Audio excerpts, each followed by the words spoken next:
오늘은 죽은 자의 부활이라는 제목으로 함께 말씀을 생각해 보겠습니다. 아마 오늘부터 시작해서 한 3번 정도에 걸쳐서 부활에 대한 이야기들을 한번 해보려고 합니다. 사실 부활이라는 건 너무 어려운 주제입니다. 왜냐하면 우리가 경험해보지 못했기 때문에 우리가 죽어야 그 다음에 다시 살아나든 말든 부활에 대해서 이야기할 수가 있을 텐데 우리가 전혀 경험해 보지 못한 거라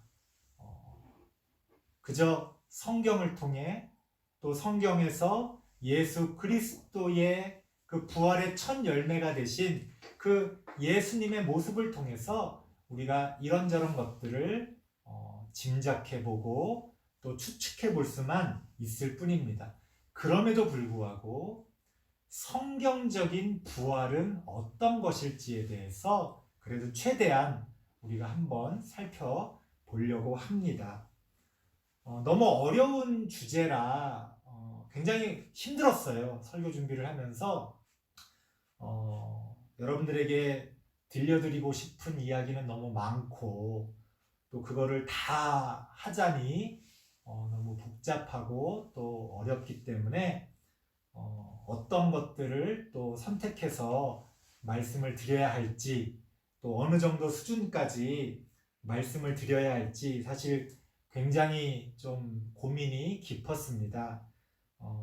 최대한 제가 마지막으로 선택한 것은 최대한 좁혀서 그리고 여러분들이 이해하기 쉬운 범위 내에서 또 그럼에도 불구하고 가장 예민할 수 있는 그런 주제를 선택해서 말씀을 드려야겠다 그렇게 생각을 했습니다. 그래서 그런 어쩔 수 없이 모든 것들을 다 말씀드릴 수는 없다는 것을 이해해 주시고 가능하다면 다음 시간 또 그 다음 시간에 또 관련해서 좀 더 확장해서 말씀을 드릴 수도 있을 것 같습니다. 하지만 앞서 말씀드린 것처럼 솔직히 저도 이걸 다 알 수가 없기 때문에 그리고 성경에서도 그러한 것들을 분명하게 다 말씀해주고 계시지 않기 때문에 좀 어려운 점이 있다.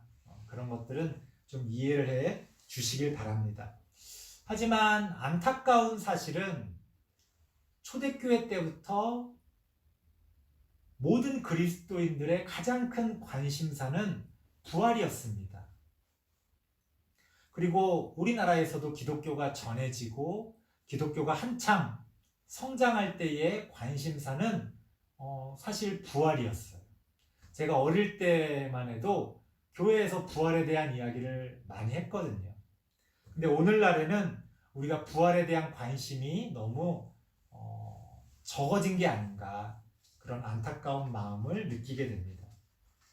꼭 나쁘다고 생각이 들진 않아요. 왜냐하면 과거에 우리가 부활에 대해서 이야기 나눴던 그 부활에 대한 개념들,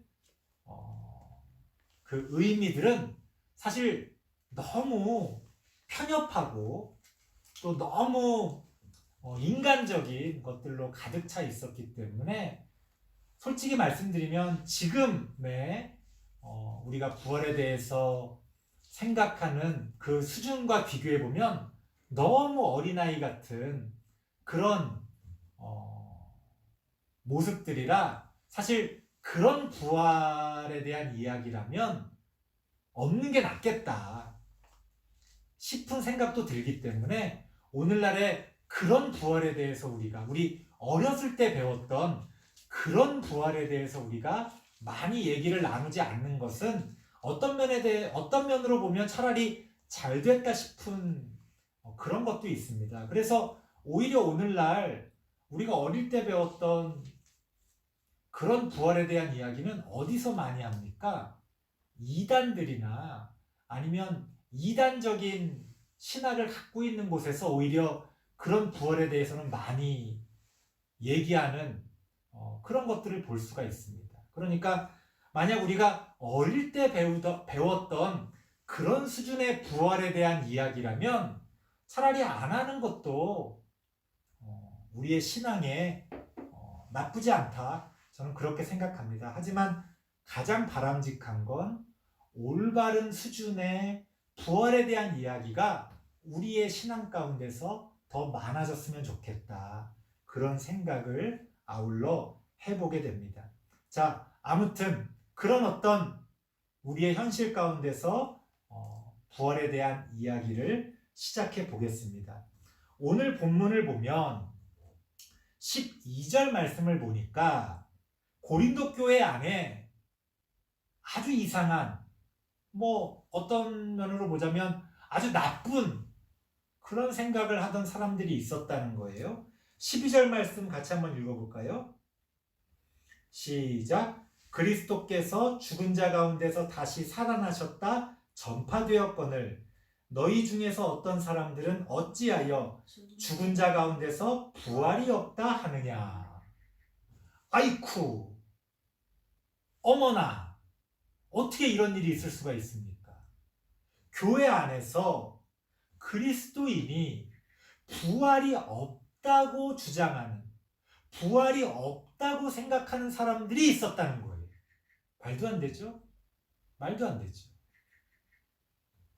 도대체 그럼 부활이 없다라고 주장했던, 부활이 없다라고 생각했던 사람들은 어떤 사람들이었나? 그게 정말 믿음이 없는 이상한 사람들이었나? 아니면 여전히 우리도 갖고 있는 어떤 잘못된 신앙을 통해 잘못된 생각을 하고 있었던 그런 사람들이었나? 우리가 한번 생각해 보겠습니다. 먼저 용어의 정의부터 살펴봐야 되는 건데요. 오늘 설교 제목으로도 제가 쓴 죽은 자의 부활이라고 이야기할 때 이 죽는다, 여기서 말하는 죽음이라는 의미가 뭐냐는 겁니다. 오늘 본문에서 이야기하는 부활과 연결되어져서 이야기하는 이 죽음의 의미는 우리가 단순하게 생각하는 것보다 더 복잡한 의미를 담고 있습니다. 아마 여러분들은 죽음이라 그러면 그거 죽는 거지, 거기에 무슨 별다른 의미가 더 있을 게 있나? 아마 그렇게 생각하실 분들도 계실 거예요. 하지만 이게 신학적으로 들어가면 굉장히 어려워진다는 겁니다. 복잡한 이야기는 다 빼고 아주 쉽게 제가 설명해 드리면, 사람이 육체와 영혼으로 구성되어져 있다고 흔히 이야기하잖아요. 흔히. 물론 그걸 또 나눠서 세 가지로 구분하는 사람들도 있습니다. 몸, 영혼, 이렇게 육체와 영혼 두 가지로 나눠져 있다고 생각하는 사람들도 있고, 이건 전통적인 우리 기독교의 사상이고요. 어떤 사람들은 세 가지로 나눠서 영혼을 영과 혼으로 나눠서 이야기하는 사람들도 있어요. 그렇게 복잡한 이야기까지 가지는 말고요. 그냥 우리가 전통적으로 우리가 교회 안에서 배웠고 여러분들도 알고 있는, 사람이 육체와 영혼으로 구분되어져 있다면 우리는 죽음에 대해서 어떻게 생각합니까? 사람의 몸이 죽으면 그 영혼이 몸과 분리되어져서 하늘나라로 간다. 누군가는 지옥으로 갈 수도 있고 누군가는 천국, 천당으로 갈 수도 있지만, 이렇게 우리의 몸이, 우리의 사람이라는 존재가 육체와 영혼으로 나눠져 있는데, 몸이 죽으면 이 영혼이 몸에게서 분리되어져서 어딘가로 간다. 이게 우리들의 생각이잖아요. 그런데 성경은 그런 이야기를 하고 있지 않다는 거예요. 깜짝 놀라셨죠? 아니, 그거 말고 다른 게 뭐가 있나? 아마 그런 생각 드시는 분들도 계실 겁니다.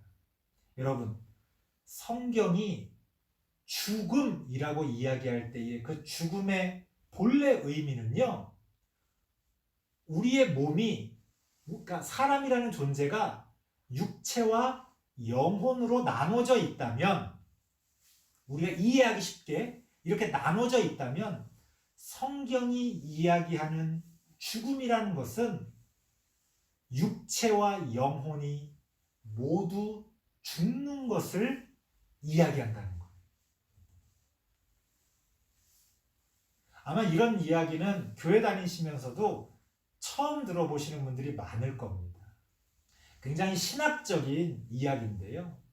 그러니까 죽은 자의 부활이라는 말, 그 부활이라는 건 우리의 육체와 우리의 영혼이 완전히 죽은 다음에 그 완전히 없어진 그 바탕에서 다시 살아나는 것을, 무엇이? 우리의 육체와 영혼이 다시 살아나는 것을 부활이라고 부른다는 겁니다. 그런데 왜 이런 말씀을 드리냐면, 지금까지 우리가 아마 거의 대부분이 그럴 겁니다.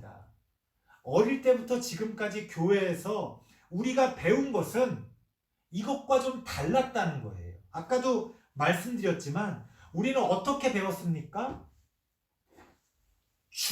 죽는다고 할 때 우리는 죽는다는 것의 대상, 그것을 무엇으로 봤습니까? 우리는 육체로 봤죠. 영혼은요? 영혼은 죽는 게 아니죠. 여태까지 우린 그렇게 배웠잖아요. 영혼은 죽는 게 아니잖아요. 죽는 거는 몸이고, 우리의 영혼은 그 몸과 분리되어져서 하나님의 심판을 받는다. 그래서 천국을 가든 지옥을 가든 그렇게 간다. 아마 대부분 그렇게 알고 계셨을 겁니다. 여러분, 이게 바로 영혼 불멸 사상이에요.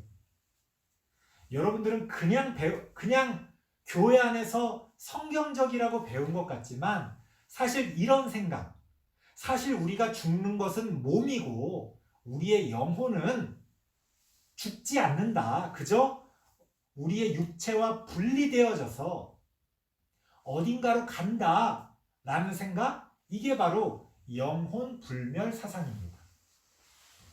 그런데 놀랍게도 이 영혼 불멸 사상은 성경에 나오는 이야기가 아니라는 거예요. 사실 이 영혼 불멸 사상은요, 플라톤으로부터 시작되어진 그리스 철학에서 나온 사상입니다. 그리고 기독교가 국교가 되고 로마의 국교가 되고, 그 기독교의 신학이 당시에 그 세계를, 여기서 세계라고 하는 건 유럽 지역이죠. 유럽과 소아시아 쪽, 아프리카 북쪽, 그곳을 지배했던 그 그리스 철학의 영향을 받아서 기독교의 신학이 그렇게 정립이 되기 시작했어요. 그러니까 이 영혼 불멸 사상은 사실은 어거스틴도, 아우구스티누스도 주장했던 이야기입니다만, 안타깝게도 그것의 유래는 성경이 아니라 그리스 철학, 더 구체적으로 말씀드리면 플라톤 철학이라는 거죠. 뭐 여기서 플라톤 철학에 대해서 많은 말씀을 드리진 않겠습니다. 하지만 플라톤 철학 아마 많이 들어오셨을 거예요. 이데아의 세계. 지금 여러분들이 기본적으로 머릿속에 그리고 계신 어떤 기독교 신앙, 영혼에 대한 이야기, 그리고 죽음 이후에 어떤 천국으로 간다고 하는 이야기, 이 개념들은 사실은 플라톤 철학을 조금만 공부해봐도요, 그 구조가 플라톤 철학과 똑같습니다. 똑같아요. 왜냐하면 처음 기독교 신학이 형성될 때 그 플라톤 철학, 그리스 철학의 영향을 받았기 때문에 그래요. 우리가 너무나 당연하게 생각해왔던 영혼 불멸 사상. 죽는 것은 우리의 몸이고 우리의 육체고 우리의 영혼은 그저 그 육체로부터 분리되어지는 것이다. 이런 생각은 사실은 성경적인 생각이 아니라 그리스 철학에서 영향을 받은 생각이었다는 겁니다. 하지만 성경은 우리에게 분명하게 뭐라고 이야기합니까? 구약 성경부터 또 구약과 신약의 중간에 있었던 시대, 중간 시대라고 하는데요. 그 중간 시대에 있었던 수많은 이야기들, 그리고 신약 성경까지 이어져서 사도 바울이 우리에게 가르쳐주고 있는 죽음과 부활의 개념은 우리가 육체와 영혼으로 나눠져 있다고 할 때 죽음이라는 건 우리의 육체와 영혼이 모두 죽는 거라는 거예요. 그게 성경의 생각입니다.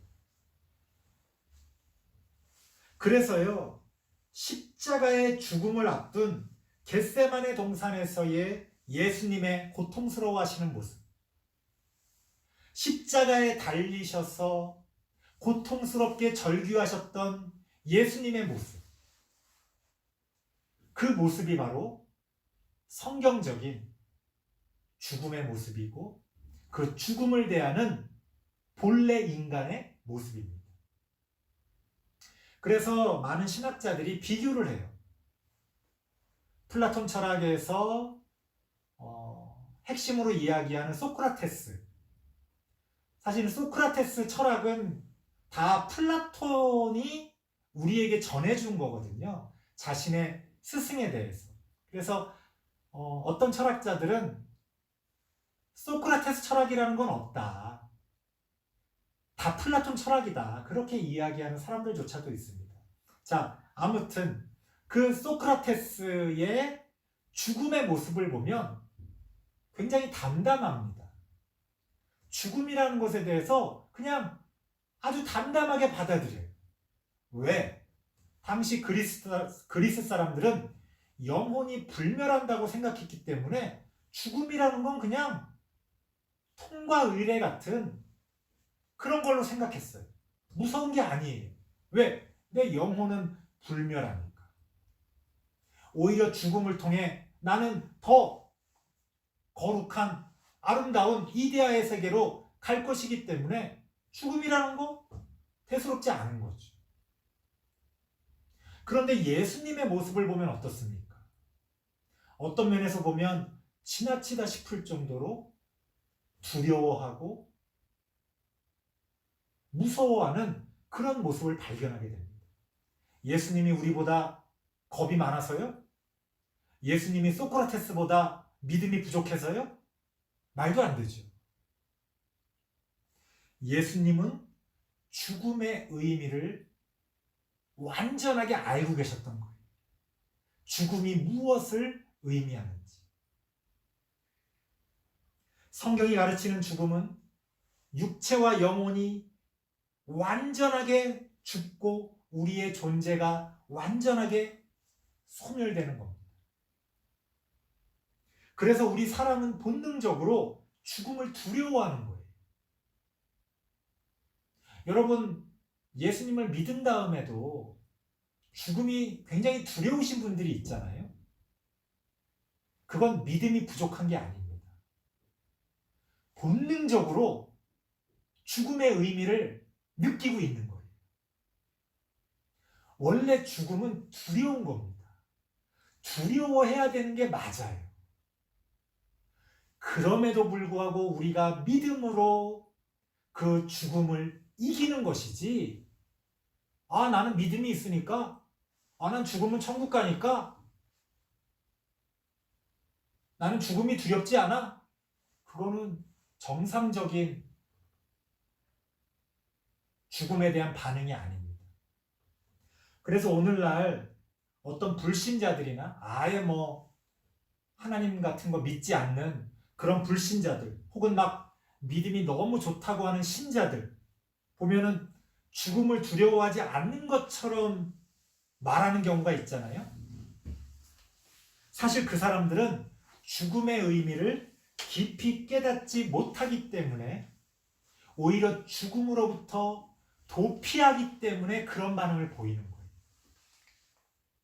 죽음을 직면하고 죽음의 의미가 어떤 건지를 깨달으면 깨달을수록 죽음은 굉장히 두려운 겁니다. 죽음은 무서울 수밖에 없는 그런 대상이에요.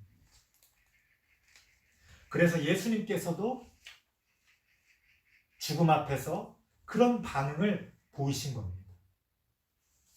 겟세마네 동산에서 기도하실 때 어떤 표현이 나옵니까? 예수님의 직접적인 표현입니다. 내 마음이 심히 고민하여 죽게 되었으니. 제자들에게 그렇게 한탄을 하십니다. 땀이 땅에 떨어지는 핏방울같이 되었다. 그렇게 성경은 우리에게 이야기하고 있습니다. 아니, 십자가에서 죽으시기 위해 성육신하신 거 아니에요? 예수님이? 본래 하나님이셨던 예수님이 우리의 모든 죄를 짊어지시고 죽기 위해 이 땅에 오신 거 아닙니까? 도대체 예수님이 두려워했던 건 뭡니까? 그 십자가에서 달릴 때 느낄 육체의 고통을 두려워하셨을까요? 여러분, 역사를 보면요, 그런 고문 앞에서도 담대했던 수많은 사람들을 이야기합니다. 예수님이 그런 인간들보다 부족한 사람입니까? 그래서 그 죽음의 고통이 너무 무서워서 괴로워하셨던 거예요? 아니라는 거예요. 예수님은 그 죽음의 의미가 뭔지를 우리 사람보다 너무나 완벽히 알고 계셨기 때문에 그 죽음이 두려우셨던 거예요. 그래서 십자가에 달리셨을 때 예수님의 절규는 단순히 육체의 죽음의 그 고통만을 이야기하고 있지 않다는 거예요. 영혼의 고통에 대해서, 영혼의 죽음에 대한 두려움에 대해서 절규하고 계신다는 거예요. 그게 뭡니까? 엘리 엘리 라마 사박다니. 번역하면 무슨 뜻입니까? 나의 하나님, 나의 하나님, 어찌하여 나를 버리셨나이까? 하나님과 분리되어져서 완전히 죽음에 사로잡혀 사라질 수밖에 없는 그 영혼의 고통과 두려움. 예수님은 그걸 말씀하고 계신 거예요. 여러분, 우리가 죄 가운데 있을 때 하나님에게서 분리되어져서 떨어져 있다고 이야기하잖아요. 여러분, 성경적으로 보자면 우리가 하나님에게서 분리되어져 있는 우리는요, 이미 죽은 사람이에요. 하나님을 믿지 않고 구원을 얻지 못한 사람들은 사실은 이미 죽은 사람들이에요. 영혼으로 보자면. 좀비 같은 거예요. 좀비가 살아서 움직인다고 살아있는 게 아니잖아요. 하나님과 분리되어져 있는 순간 영혼의 개념으로 보면 우리 모두는 죽은 사람입니다. 죽음이라는 건 그런 거예요. 예수님은 그 죽음의 의미를 아셨기 때문에 십자가 위에서 단지 육체의 고통 때문에 절규하신 게 아니에요. 그래서 로마 병정이 예수님에게 그 신포도주를 주려고 그랬잖아요. 그 고통을 잊게 하기 위해, 쉽게 말하면 마취제 같은 역할을 하는 거죠. 예수님은 그거를 거절하셨습니다. 예수님이 정말로 두려워하셨던 건 육체의 죽음, 육체의 고통이 아니었어요. 영혼의 고통, 하나님과 분리되어지는 영혼의 고통, 그 영혼이 죽어지는 그 죽음의 두려움, 예수님이 느끼셨던 건 바로 그거였다는 겁니다. 성경의 죽음은 바로 그런 영혼 불멸 사상에서 나온 그런 죽음이 아니라 육체와 영혼이 완전히 하나님에게서 분리되어져서 없어지는 바로 그런 죽음이 성경의 죽음이다. 그래서요, 만약 영혼 불멸 사상에 따라 한번 생각을 해보자는 거예요. 예수님의 죽음이 그냥 우리가 일상적으로 알고 있었던 그런 죽음, 육체는 죽는데 그 영혼은 분리되어지는 그런 영혼 불멸 사상에 입각한 그런 죽음이 예수님의 죽음이었다면 한번 생각해 보세요. 예수님의 죽음이 그저 육체의 죽음만이고 영혼의 죽음은 아니었다면 우리가 구원받는 것은 뭡니까? 사람의 영혼은 그 죄에서 어떻게 구원받을 수 있습니까? 우리가 흔히 그런 얘기 하잖아요. 예수님이 죽으심으로 우리가 구원을 얻었다. 예수님이 십자가에서 우리의 모든 죄를 짊어지고 죽으심으로 우리가 구원을 얻었다고 말해요. 자, 우리의 육체는 예수님이 죽었다가 부활하셨으니까, 육체가 죽었다가 부활하셨으니까 우리의 육체는 구원을 얻습니다. 우리의 영혼은 어떻게 구원을 얻습니까? 예수님이 죽으셨어야 우리가 구원을 얻잖아요. 우리의 영혼이. 근데 영혼 불멸 사상에 의해 예수님의 영혼은 사실 죽은 게 아니라 그저 육체에서 분리되어진 거라면 예수님의 영혼은 안 죽은 거예요. 그럼 우리의 영혼도 구원받지 못하는 겁니다. 신학적인 개념이 그렇게 되는 거예요. 그러니까 우리의 육체와 영혼이 모두 구원받기 위해서는 십자가에서 예수님의 육체와 영혼도 완전히 죽으셨어야 한다는 겁니다. 그게 성경이 우리에게 가르쳐주는 죽음의 의미다. 이러한 죽음을 우리가 온전하게 깨달아야 부활을 얘기할 수가 있다는 겁니다. 안 그러면 부활한다는 건 죽었다가 살아나는 건데 영혼 불멸 사상에 의하면 우리의 몸은 죽었다가 살아나지만 우리의 영혼은 아예 안 죽잖아요. 그러면 우리의 영혼은 불멸하는 신과 같은 그런 존재입니까? 아니라는 거죠. 우리는 그런 생각이 있어요. 우리의 영혼이 마치 신과 같은 그런 불멸한 어떤 것인 양 생각합니다. 하지만 잊지 마십시오. 우리의 모든 것은 하나님이 지으신 피조물일 뿐입니다. 우리가 영혼이라고 부를 수 있는 것까지도 사실은 하나님의 피조물이에요. 불멸하는 건 있을 수가 없어요. 그래서 사실은 더 어려운 말씀을 잠깐 드리자면 우리의 사람이 육체와 영혼으로 나눠져 있다는 생각 자체가 영혼 불멸 사상이에요. 성경적인 사상은 사람을 그렇게 육체와 영혼으로 나누질 않습니다. 그냥 전인으로서의 사람을 이야기하는 거예요. 그래서 과학이 발달하면 발달할수록 이제 알 수 있을 텐데 사람이 죽었을 때 그 죽음으로 끝나는 거지 거기서 영혼이라는 게 담겨 있다가 어디로 이렇게 날아가는 그런 개념이라는 건 존재하지 않는다는 거예요. 그런 것 자체가 다 영혼 불멸 사상입니다. 성경적인 게 아니다. 그래서 부활은 그 완전한 죽음으로부터 우리가 육체와 영혼으로 나눠져 있다고 편의상 표현한다면 그 육체와 영혼이 완전히 죽은 그 완벽한 죽음으로부터 다시 살아나는 것이 부활이다.